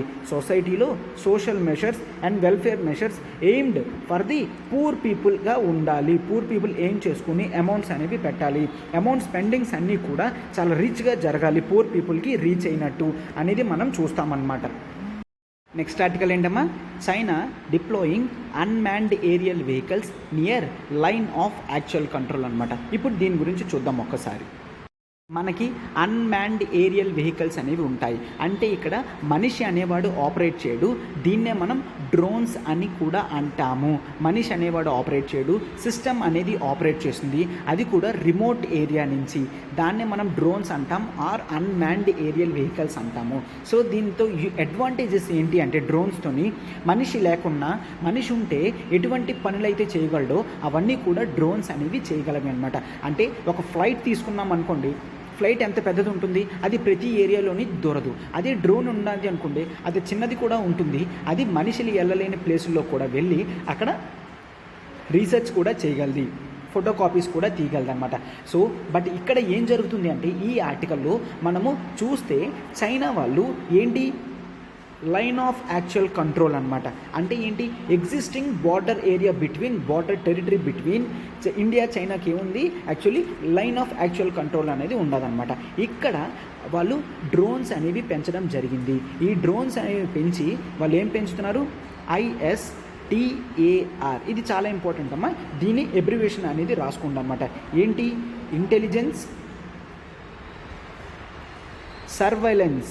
ఇంటెలిజెన్స్ అంటే మీకు తెలుసు, సర్వలైన్స్ అంటే నథింగ్ బట్ సర్వలైన్స్ కెమెరాస్ అంటాం కదమ్మా, అంటే చుట్టూ చూసి అబ్జర్వ్ చేయడాన్ని సర్వైలెన్స్ అంటాం అనమాట. And target acquisition. Okay, target ఏదైనా ఉంది అంటే దాన్ని కనిపెట్టడం, టార్గెట్ ఎక్విజిషన్ అని అంటాము.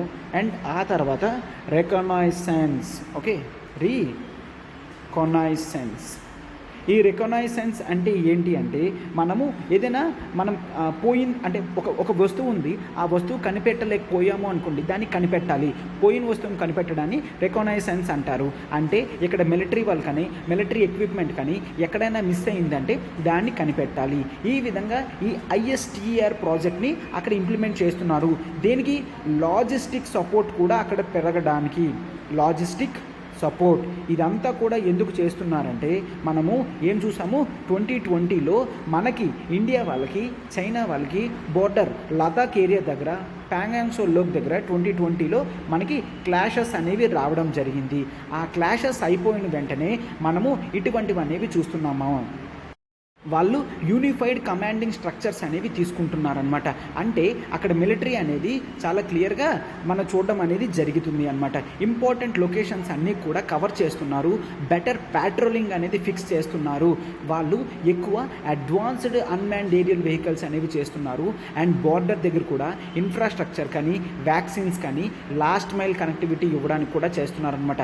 ఈ విధంగా చేస్తే వారు హయ్యర్ ఆల్టిట్యూడ్ రీజియన్స్ దగ్గర, ఓకేనా, హయ్యర్ ఆల్టిట్యూడ్ రీజియన్స్, ఈ హయ్యర్ ఆల్టిట్యూడ్ రీజియన్స్ దగ్గర కూడా వాళ్ళు ఎక్కువ స్ట్రెంథన్ అనేది అవ్వగలరు. ఒకవేళ ఇలా స్ట్రెంథన్ అయ్యి వాళ్ళు వ్యాక్సిన్స్ పంపిస్తున్నారని చెప్పాను. అండ్ నెక్స్ట్ రేషన్స్ పంపిస్తున్నారు, అంటే ఫుడ్ రేషన్స్ ఇవన్నీ కూడా బార్డర్ ఏరియాస్ పంపిస్తున్నారు. అండ్ క్వాడ్రకాప్టర్ డ్రోన్స్ కానీ ఇంకా వాళ్ళు ఏకంగా స్వామ్స్ ఆఫ్ డ్రోన్స్ అనేది యూజ్ చేస్తున్నారు అనమాట. అంటే ఏంటి, పురుగులు వస్తే ఏ విధంగా వస్తాయమ్మా, దాన్ని మనం స్వామ్స్ అని అంటామన్నమాట. అట్లా స్వామ్స్ ఆఫ్ డ్రోన్స్ అంటే అన్లిమిటెడ్ నెంబర్ ఆఫ్ డ్రోన్స్ అనేది గుంపుగా వస్తే దాన్ని స్వామ్స్ ఆఫ్ డ్రోన్స్ అంటామన్నమాట. ఇలా స్వామ్స్ ఆఫ్ డ్రోన్స్ అనేవి వస్తే వాటిని కంట్రోల్ చేయడం కానీ కిల్ చేయడం అనేది చాలా ఇబ్బంది అవుతుందన్నమాట. ఇటువంటివి ఈ విధంగా చెప్పడం జరిగింది. మనకి ఈ UAV యూనిట్స్ ఇవన్నీ కూడాను రెడ్యూస్ డిపెండెన్సీ, ఏంటి, శాటిలైట్ కమ్యూనికేషన్ డిపెండెన్సీ అనేది తగ్గించడం జరిగింది. హయ్యర్ ఆల్టిట్యూడ్ రీజియన్స్ అక్కడ చాలా కోల్డ్ అనేది ఉంటుంది టిబెట్ ఏరియాలో, అక్కడ ఈ శాటిలైట్ ఫోన్ కమ్యూనికేషన్ కూడా చాలా హార్డ్ అయ్యేది అనమాట. బట్ ఈ డ్రోన్స్ అనేది రావడం, బెటర్ టెక్నాలజికల్ ఎక్విప్మెంట్ రావడం, చైనీస్ ఎయిర్ ఫోర్స్ బేసెస్ అనేవి చాలా స్ట్రాంగ్గా జరిగాయి అనమాట. మనం ఇవన్నీ కూడా శాటిలైట్ ఇమేజెస్తో చూసి తీసినవి అనమాట. మనము అయితే ఏది అబ్జర్వ్ చేయగలం, ఇక్కడ అనాలిసిస్ ఏంటి అంటే చైనా తన బోర్డర్ ఏరియా కూడా మొత్తం టోటల్ స్ట్రాంగ్గా స్ట్రెంథన్ చేసుకుంటుంది, లదాఖ్ ఏరియా మొత్తం యాక్టివ్గా చేసుకుంటుంది. మనము కూడా మన ఇన్ఫ్రాస్ట్రక్చర్ స్టేటస్ అనేది బోర్డర్ ఏరియాస్లోకి పెంచకపోతే చాలా ఇబ్బంది అవుతుంది. వాళ్ళ కన్స్ట్రక్షన్ హ్యాబిట్స్ కానీ సపోర్ట్ ఫెసిలిటీస్ కానీ అవన్నీ చూస్తే లాంగ్ టర్మ్ ఎంగేజ్మెంట్లోకి వార్ అయితే లాంగ్ టర్మ్ ఎంగేజ్మెంట్లోకి రావడానికి ఏ విధంగా సిద్ధం అవుతామో అదే విధంగా వాళ్ళు సిద్ధం అవడం అనేది జరుగుతుందన్నమాట. సో మనం ఖచ్చితంగా ఈ డ్రోన్స్ని తట్టుకోవడానికి మనము ప్రిడేటరీ డ్రోన్స్ కానీ యాంటీ డ్రోన్ టెక్నాలజీ కానీ పెంచుకోవాలి. అండ్ బార్డర్ ఏరియాస్ అన్నిటిని కూడా స్ట్రెంథన్ చేసుకోవాలి సప్లైస్తోని. ఇండియా చాలా జాగ్రత్తగా వీటిని అబ్జర్వ్ చేయాలి. ఓకేనా అమ్మ, ఇది ఆర్టికల్ గురించి మనం ఇన్ డీటెయిల్డ్గా చూడడం అనేది జరిగింది. ఇప్పుడు మనం మన నెక్స్ట్ ఆర్టికల్లోకి వెళ్దాం. చూడండి అమ్మ, నెక్స్ట్ ఆర్టికల్ చూడండమ్మా, code for medical devices welcomed అని. ఈ ఆర్టికల్ అనేది చూద్దాం, ఒక్కసారి చూడండమ్మా. ఇవి మెడికల్ డివైజెస్ అంటాం కదా, మీరు ఇక్కడ చూడగలరు. ఇవి మెడికల్ డివైజెస్ అంటాం అనమాట. ఒక్కటి మీరు గుర్తుంచుకోండి, ఫార్మాసిటికల్స్ వేరు, మెడికల్ డివైజెస్ వేరు. ఫార్మాసిటికల్స్ అంటే నథింగ్ బట్ డ్రగ్స్ ఇవన్నీ వస్తాయి. బట్ మెడికల్ డివైజెస్ అనేది కంప్లీట్లీ డిఫరెంట్. రెండు కూడా మనకి ఓవరాల్గా మెడికల్ టెక్నాలజీస్ కిందే వస్తాయి తప్ప మెడికల్ డివైజెస్ అనేది డివైజెస్ వస్తాయి. ఫార్మాసిటికల్స్ అనేవి మనకి జనరల్గా ఫార్మా డ్రగ్స్ కింద వస్తాయి అన్నమాట. ఒక్కసారి చూడండి, ఇది మనకి మినిస్ట్రీ ఆఫ్ హెల్త్ కింద డ్రగ్స్ యాక్ట్ అనేది ఉంటుంది. డ్రగ్స్ అండ్ కాస్మెటిక్స్ యాక్ట్ అనేది మనకి 1940లో రావడం జరిగింది. దీంట్లో ఏంటి అంటే డ్రగ్స్ ఏంటి, కాస్మెటిక్స్ ఏంటి, డ్రగ్స్ ఏ విధంగా యూజ్ చేయాలి అనేవి ప్రతిదీ ఎటువంటి ప్రాక్టీసెస్ చేయాలి అని డ్రగ్స్ అండ్ కాస్మెటిక్స్ యాక్ట్ 1940 ఉంటుంది. అండ్ ఆ తర్వాత దీని రూల్స్ ఉంటుంది, డ్రగ్స్ అండ్ కాస్మెటిక్ రూల్స్ 1945. దీంట్లో మనము ఎటువంటి రూల్స్ అనేవి ఫాలో అవ్వాలి అవన్నీ కూడా ఈ డ్రగ్స్కి ఎస్టాబ్లిష్ చేయడం అనేది జరిగింది. అయితే ఇప్పుడు ప్రెజెంట్ కాంటెక్స్ట్ ఏంటి అంటే డిపార్ట్మెంట్ ఆఫ్ ఫార్మస్యూటికల్స్ వాళ్ళు ఏం చెప్తున్నారంటే ఈ మెడికల్ డివైజెస్కి యూనిఫామ్ కోడ్ అనేది తీసుకొస్తున్నారు. దాన్ని UCM DMP అంటారు. అంటే uniform code for medical device marketing practices. అంటే మార్కెట్లో ఎటువంటి ప్రొడక్ట్స్ వస్తున్నాయి ఆ ప్రొడక్ట్స్ అన్నిటికీ కూడా ఈక్వల్ ప్రాక్టీసెస్ అనేది ఉండాలి. అలా ఉన్నప్పుడే ఫెయిర్ మార్కెటింగ్ ప్రైసెస్ అనేవి మనం చూస్తాము. ఫెయిర్ మార్కెటింగ్ ప్రాక్టీసెస్ అనేవి కూడా మెడికల్ డివైజెస్ ఇండస్ట్రీలో చూస్తాము. మెడికల్ డివైజెస్ ఇండస్ట్రీ అనేది ప్రస్తుతానికి ఒక యూనిఫామ్ కోడ్ అనేది లేదనమాట. ఇప్పుడు ఆ యూనిఫామ్ కోడ్ అనేది తీసుకొస్తే చాలా మంచిది. ఎందుకు గ్లోబల్లో మొత్తం ఇండియా అనేది మెడికల్ డివైజెస్ ఇండస్ట్రీకి ఒక హబ్గా తయారవ్వాలి, మేజర్ ప్రొడక్షన్స్ అనేవి ఇక్కడ జరగాలి, పీపుల్కి ఎంప్లాయ్మెంట్ రావాలి అన్న ఉద్దేశంతో మొత్తం వీళ్ళు బ్యాక్గ్రౌండ్ నుంచి అంతా కూడా చెక్ చేసుకొని క్లియర్గా చేసుకొని వస్తున్నారనమాట. సో మనము ఇక్కడ ఈ మార్కెటింగ్ డైనమిక్స్ని ఇన్ఫ్లుయెన్స్ చేసేటట్టు యూనిఫామ్ కోడ్ అనేది ఉన్నది అంటే వాళ్ళు బెస్ట్ ప్రాక్టీసెస్నే ఫాలో అవుతారు తప్ప ఆర్బిట్రరీగా ఏది పడితే అది చేయరు. అండ్ ఇల్లీగల్ మెషర్స్ నుంచి కూడా మనము చూడను. టోటల్గా ఫార్మాస్యూటికల్ ఇండస్ట్రీయే టోటల్ బెనిఫిట్ అవుతుంది అని కూడా చెప్పడం జరిగిందనమాట. ఇక్కడ high level of ethical practices అనేవి పెట్టడం అనేది ఈ గైడ్లైన్స్లో పెట్టడం జరిగింది. ఇవి వాలంటరీ అయినప్పటికీ కూడా జనరల్గా ఇవన్నీ కూడా కంపెనీస్ అనేవి ఫాలో అవుతాయన్నమాట. అంటే దీన్ని బట్టి ఏంటి, ఏదో ఒక కంపెనీ వస్తుంది, మెడికల్ డివైజెస్ తయారు చేసేస్తారు, వాళ్ళు ఏదైనా మిస్టేక్ వస్తే వెళ్ళిపోతారు. అటువంటి వాటిని మనం ఫ్లై బై నైట్ కంపెనీస్ అని అంటాము. ఫ్లై బై నైట్ ఏంటి అంటే ఒక కంపెనీ వస్తుంది, ప్రాక్టీస్ చేస్తుంది, దాని బండారం బయటపడిపోయింది అనుకోండి, రాత్రి ఖాళీ చేస్తే దాన్ని ఫ్లై బై నైట్ కంపెనీస్ అని అంటాము. అటువంటి కంపెనీస్ ఇంకా రావు. సో పేషెంట్స్కి రిస్క్ ఉండదు అండ్ ఇండస్ట్రీ మీద రెప్యుటేషన్ అనేది తగ్గదు. ఎందుకంటే ఒక కంపెనీ అలా చేసింది అంటే అటువంటి ప్రాక్టీసెస్ మరొక కంపెనీ చేస్తుందేమో అని ప్రజలు కూడా భయపడతారనమాట. అండ్ ఇక్కడ దీని వలన మనం ఏం చేస్తున్నాం, యూనిఫామ్ కోడ్ వల్ల ఎథికల్ ప్రాక్టీసెస్ అనేవి బిజినెస్లో పెడుతున్నాము. అండ్ ఇంటెన్స్ కేర్ యూనిట్లో వాడే ప్రతి ఎక్విప్మెంట్ని కూడా చాలా జాగ్రత్తగా హెల్త్ కేర్ ఈకో సిస్టమ్కి తగ్గట్టుగా పెడుతున్నాము అని చెప్తున్నారు అనమాట. అండ్ నెక్స్ట్ ఇక్కడ ఏం చెప్తున్నారు, మెడికల్ టెక్నాలజీ ఇండస్ట్రీ అనేది అట్లాగా కొద్దిగా గ్రో అవుతుంది, కొత్త ఇన్నోవేషన్స్లో కూడా వస్తుంది. సో చాలా వరకు పూర్ పీపుల్ యూజ్ చేస్తున్నారు. సో మనము ట్రైనింగ్ ఇవ్వడానికైనా క్లినిషియన్స్ కానీ ఈ టెక్నాలజీకి గ్రోత్ కానీ ఇటువంటి ప్రాక్టీసెస్ అనేవి చాలా ఇంపార్టెంట్ అని చెప్తున్నారనమాట. సో పేషెంట్స్ సేఫ్టీ ఎప్పుడైతే మనం ఫస్ట్ ప్రైమ్ ఇంపార్టెన్స్ కింద తీసుకుంటామో అక్కడ ఖచ్చితంగా ఇటువంటి యూనిఫామ్ కోడ్స్ అనేవి బెటర్ ప్రాక్టీసెస్ని పెడుతుంది అన్నమాట. అండ్ ఈ well defined standard operating procedures ఏవైతే ఉన్నాయో ఇవి ఖచ్చితంగా ఎటువంటి యాక్ట్స్ చేయాలి, ఎటువంటి యాక్ట్స్ చేస్తే తప్పు, ట్రాన్స్పరెంట్గా ఎంతగా ఉండాలి, గవర్నమెంట్ చెప్పిన రెగ్యులేషన్స్ని ఏ విధంగా ఫాలో అవ్వాలి, అవన్నీ కూడా క్లియర్గా చెప్పడం అనేది జరుగుతుందన్నమాట. ఈ మెడికల్ డివైజెస్లో మనం ఫార్మాస్యూటికల్స్కి ఎంతవరకు సెపరేట్ కోడ్ అనేది లేదు, మెడికల్ డివైజెస్కి సెపరేట్ కోడ్ అనేది లేదు. సో ఈ టైంలో దీన్ని ఇప్పుడు తీసుకొని వచ్చి ఎథికల్ మార్కెటింగ్ ప్రాక్టీసెస్ లాంటివి చేస్తే మనకి లాంగ్ టర్మ్లో చాలా బాగా యూజ్ అవుతుంది అనమాట. దీని వలన కంపెనీకి రెప్యుటేషన్, ప్రజలకి సేఫ్టీ, గవర్నమెంట్కి కొత్త ఎంప్లాయ్మెంట్ వస్తుంది, ఇన్కమ్ రిసోర్సెస్ వస్తాయి. సో విన్ విన్ సిచ్యువేషన్ అనేది ప్రతి ఒక్కరికి జరుగుతుంది అనమాట. సో కంపెనీస్ అన్నీ కూడా ఇటువంటివి పాటిస్తే లాంగ్ టర్మ్లో మన ఇండస్ట్రీ, మెడికల్ ఇండస్ట్రీ అనేది ఎఫోర్డబుల్ ప్రైసెస్కి సస్టైనబుల్గా మనకి మెషర్స్ అనేవి కూడా వస్తాయన్నమాట. ఓకేనా, ఇది అమ్మ ఆర్టికల్. మనం నెక్స్ట్ ఆర్టికల్ చూడండి.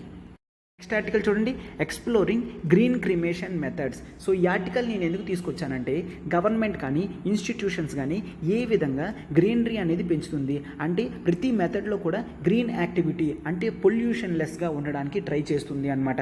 సో ఇక్కడ ఈ ఆర్టికల్ చూడండి అమ్మా, జనరల్గా మనకి ఎన్జిటి అనే బాడీ ఉంది. ఎన్విరాన్మెంట్ పరంగా ఏ డెసిషన్ అయినా అంటే like it is a quasi judicial body అనమాట. మనకి దీంట్లో ఏమవుతుంది, ఇది డెసిషన్స్ అన్నీ కూడా ఈ విధంగా తీసుకుంటుంది అనమాట. ఏ డెసిషన్ తీసుకున్నా ఎన్విరాన్మెంట్కి పొల్యూషన్ లేకున్నా పీపుల్కి సపోర్ట్ చేసినట్టు తీసుకుంటుంది. లాంగ్ టర్మ్లో ఎన్విరాన్మెంట్ బెనిఫిట్ అనేది తీసుకుంటుంది అనమాట. ఇక్కడ ఒక కంపెనీ అనేది ఉంది, real anchors developers private limited అని. అది ఎన్జిటిలో కేసు వేయడం జరిగింది. అక్కడ దగ్గరలో ఉన్న క్రిమేషన్ వల్ల వాళ్ళకి డస్ట్ పొల్యూషన్ ఇవన్నీ వస్తున్నాయి. సో ఎయిర్ పొల్యూషన్ అనేది జరుగుతుంది. ప్రివెన్షన్ ఆఫ్ ఎయిర్ పొల్యూషన్ కింద వెంటనే ఎన్జిటి మెషర్స్ అనేవి తీసుకోవాలి అని కేసు అనేది వేయడం జరిగితే ఎన్జిటి వాళ్ళు ఈ విధంగా చెప్తున్నారు. ఏంటి, ప్రతి స్టేట్ అండ్ యూనియన్ టెరిటరీ కూడా ఈ క్రిమేషన్ ఏది ఉందో, క్రిమేషన్ అంటే నథింగ్ బట్ డెడ్ బాడీని కాలుస్తారు కదమ్మా, అది వాళ్ళు. సో ఇప్పుడు ఏదైతే చేస్తున్నారో ప్రస్తుతానికి ఏం చేస్తున్నారు, వుడ్స్ పెడతారు, వుడ్స్ పెట్టి కాలుస్తారనమాట. బట్ ఇవి ఎందుకు జనరల్గా కన్సిడర్ చేస్తామంటే మనకి ఇది హెరిడిటరీగా వస్తుంది, పూర్వకాలం నుంచి వస్తుంది. ఏన్షియంట్లో కూడా ఇలానే చేశారు. బట్ అప్పుడు కండిషన్స్ వేరు, ఇప్పుడు కండిషన్స్ అనేవి వేరు. ఇప్పుడు జనరల్గా ప్రతి రిలీజియన్ కూడా ఇలా చెక్కల మీద పెట్టి కాల్చమని అనేది చెప్తుంది. రిలీజియన్స్ కూడా జనరల్గా ఇలా చెక్కల మీద పెట్టి కాల్చమని చెప్తుంది. బట్ ఈ విధంగా చేస్తే ఏమవుతుంది, literally 350 to 450 kgs of would అనేది బర్న్ అవుతుంది. దానివల్ల చాలా హయ్యర్ అమౌంట్స్ ఆఫ్ పొల్యూషన్ అనేది మనం ఎన్విరాన్మెంట్లో అబ్జర్వ్ చేయగలం అని చెప్తున్నారనమాట. సో ఇవన్నీ తగ్గాలి అంటే ఖచ్చితంగా మనము గ్రీన్ మెథడ్స్లోకి వెళ్ళాలి. గ్రీన్ క్రిమేషన్ మెథడ్స్లో మనం యూజ్ చేయాలంటే సిఎన్జి యూజ్ చేయాలి, లేదంటే petroleum natural gas PNG use చేయాలి, లేదంటే మోస్ట్ బెస్ట్ ఆప్షన్ ఏంటి అంటే ఎలక్ట్రిక్. సో వీటిని మనం ఈ విధంగా యూజ్ చేస్తే ఎన్విరాన్మెంట్లో పొల్యూషన్ని కూడా తగ్గించుకోగలం. లాంగ్ టర్మ్లో కూడా మనందరికీ కూడా బెనిఫిట్ అవుతుంది అని చెప్పడం జరిగింది. ఎన్జిటి క్లియర్గా చెప్పింది, ఇక్కడ నేను రిలీజియస్ బిలీవ్స్ని టచ్ చేయట్లేదు, బట్ ప్రాస్పెక్టివ్ థింగ్స్ అనేది ఆలోచించమంటున్నాను. పీపుల్కి రెమీడియల్ మెషర్స్ పొల్యూషన్ లేకన్నా ఉండేటట్టు మనం మెయిన్ వాళ్ళని ఎడ్యుకేట్ చేయాలి. దీనివల్ల పొల్యూషన్ అవుతుంది, so the best option is this one అని చెప్పేటట్టు పీపుల్ని ఎడ్యుకేట్ చేయాలి. అండ్ లీడర్స్ ఎవరైతే ఉన్నారో వాళ్ళు ప్రజల్ని మోటివేట్ చేయాలి దీనివైపు. ఇది ఒక్కరి వల్ల జరిగేది కాదు, ప్రతి ఒక్కరూ కూడా లైక్ సివిల్ సొసైటీ ఆర్గనైజేషన్స్ కానీ ఇటువంటి గ్రూప్స్ అన్నీ కూడా దగ్గరకు వచ్చి ఇటువంటి డెసిషన్స్ అనేవి తీసుకుంటే చాలా మోడర్న్గా ఉంటుంది. అండ్ నెక్స్ట్ మనం ఏంటి, high cost of would based cremation కూడా పోతుంది. చాలామంది వుడ్స్ మీద కాల్చడం అనేది చాలా ఎక్కువ కాస్ట్ జరుగుతుందన్నమాట. సో అటువంటివి అవ్వకుండా ఏం చేస్తాం జనరల్గా మనం, ఈ విధంగా క్రిమేషన్ మెథడ్స్ అనేవి గ్రీన్ క్రిమేషన్ మెథడ్స్ అయితే అది కాస్ట్ ఎఫెక్టివ్లో కూడా అయిపోతుంది అని చెప్పడం జరిగింది అనమాట. ఇది అమ్మ ఇంపార్టెంట్ ఆర్టికల్. మీరు ఇటువంటి ఆర్టికల్స్ని మీరు ఎగ్జాంపుల్స్ కింద తీసుకొని మనం జనరల్గా GS3 ఎన్విరాన్మెంట్లో పెట్టచ్చు అనమాట. ఎన్విరాన్మెంట్ పొల్యూషన్కి గవర్నమెంట్ ఏ విధమైన డెసిషన్స్ తీసుకుంటుంది అంటే ఈ ఎగ్జాంపుల్ ఎన్జిటి కూడా రీసెంట్గా ఇట్లా చెప్పడం జరిగింది అనేది మీరు పెట్టవచ్చు అనమాట. ఓకేనా? ఇప్పుడు మన నెక్స్ట్ ఆర్టికల్లోకి మనం వెళ్తున్నాం, ఒకసారి చూడండి అమ్మా. నెక్స్ట్ ఆర్టికల్ చూడండమ్మా, ఇది చాలా ఇంపార్టెంట్ లొకేషన్ అండ్ ఈ నేమ్స్ కూడా మీరు గుర్తుంచుకోవాలి. Clashes at Al Aqsa mosque అనమాట. అసలు మనం జనరల్గా ఇక్కడ చూడండి, ఇక్కడ మ్యాప్లో ఇది ఇజ్రాయిల్, ఇక్కడ పాలెస్తీన్ అనేది ఉంటుంది అనమాట. ఇక్కడ మధ్యలో ఉన్న ఓల్డ్ సిటీ దగ్గర జనరల్గా మనం జెరూసలేం ఏరియా అనేది చూస్తాం. ఇక్కడ రీజియన్ ఏదైతే ఉందో ఇవన్నీ కూడా 2 మేజర్ కమ్యూనిటీస్, ఒకటి జ్యూస్ కమ్యూనిటీకి అండ్ మరొకటి ముస్లిం కమ్యూనిటీకి చాలా ఇంపార్టెంట్ ఏరియాస్ అన్నీ కూడా ఇక్కడే ఉండడం జరిగింది. ఇక్కడ ద మెయిన్, ఇక్కడ చూడమ్మా నేను రెడ్లో పెట్టాను కదా, ఇది అల్ అక్సా మాస్క్ అనమాట. And this is Dome of Rock, okay, and Temple Mount Haram al Sharif అని. కానీ ఈ ఏరియాస్ అన్నీ కూడా జనరల్గా ముస్లిమ్స్కి సంబంధించినవి. అండ్ ఇక్కడ Church of the Holy Sepulchre, okay, ఇటువంటివన్నీ కూడా క్రిస్టియన్కి సంబంధించింది. ఇక్కడ చూడండి క్రిస్టియన్ క్వార్టర్స్, ముస్లిం క్వార్టర్స్, ఓకేనా. ఈ సైటడల్స్ కానీ ఇవన్నీ కూడా ఇంపార్టెంట్ ఏరియాస్ ఫర్ క్రిస్టియన్స్. ఇక్కడ ఇవన్నీ కూడా ఇక్కడ చూడండి ఈ వెస్టర్న్ వాల్ దగ్గర చాలామంది ప్రేయర్స్ అనేవి కూడా చేస్తారనమాట. మనకి ఎప్పుడు ఇష్యూస్ వచ్చేవి, రిలీజియస్ క్లాషెస్ అనేవి ఇటువంటి హోలీ సైట్స్లోనే వస్తూ ఉంటాయి. ఇక్కడ 2 మేజర్ రిలీజియన్స్ అనేవి ఇక్కడ ఉండడం వలన క్లాషెస్ అనేవి తరచుగా వస్తూ ఉంటాయి అన్నమాట. మనం జనరల్గా చూస్తే పాలెస్తీనియన్స్ వాళ్ళు ఇక్కడ ఇప్పుడు రంజాన్ టైం కదమ్మా, సో ప్రేయర్స్ అనేది జరుగుతూ ఉంటుంది. సో వాళ్ళ మీద వీళ్ళ మీద వాళ్ళు చెప్పుకోవడం అనేది జరుగుతుందన్నమాట. ఇక్కడ ఏంటి, ఇజ్రాయెల్ వాళ్ళు ఏం చెప్పారు అంటే పాలెస్తీనియన్స్ ఎవరైతే ఉన్నారో మా ఏరియాస్ని డీఫైల్ చేస్తున్నారు. ఫైల్ అంటే చెత్త చేస్తున్నారు, అపవిత్రం చేస్తున్నారు, డిస్క్రీటింగ్ చేస్తున్నారు, ఓకే, అపవిత్రం చేయడం అంటాం కదమ్మా దాన్ని అనమాట.